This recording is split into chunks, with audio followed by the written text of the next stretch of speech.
काठमाडौँको धुलो र ट्राफिकबाट दिक्क हुनुभएको छ भने सिधै काठमाडौँको मुटुमा रहेको बौद्ध स्तूप आउनुहोस्। यहाँको वातावरण र पोजिटिभ भाइबले तपाईँको मुड फ्रेस बनाइदिन्छ। यो बौद्ध स्तूप विश्वकै सबैभन्दा ठुला गोलाकार स्तूपहरूमध्ये एक हो। यसको शिखरमा रहेको बुद्धका आँखाले चारै दिशामा शान्ति र करुणाका सन्देश दिइरहेका छन्।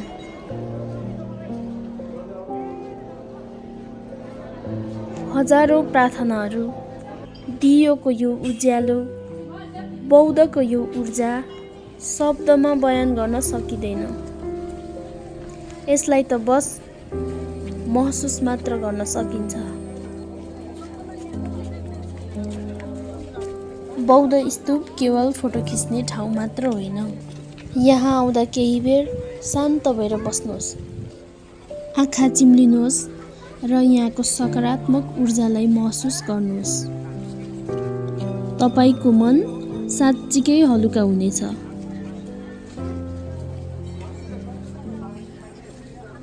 साँझको दियोको उज्यालो र बौद्ध मन्त्रको धुनले तपाईँको यात्रालाई सधैँका लागि अविस्मरणीय बनाइदिनेछ।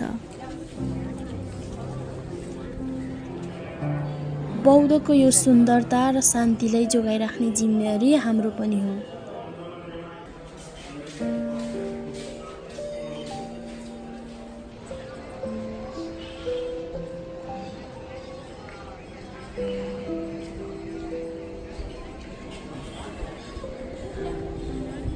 यहाँ घुम्न आउँदा फोहोर तोकिएको ठाउँमा फालौँ र यो ऐतिहासिक धरोहरलाई सफा राखौँ, सभ्य पर्यटक बनौँ।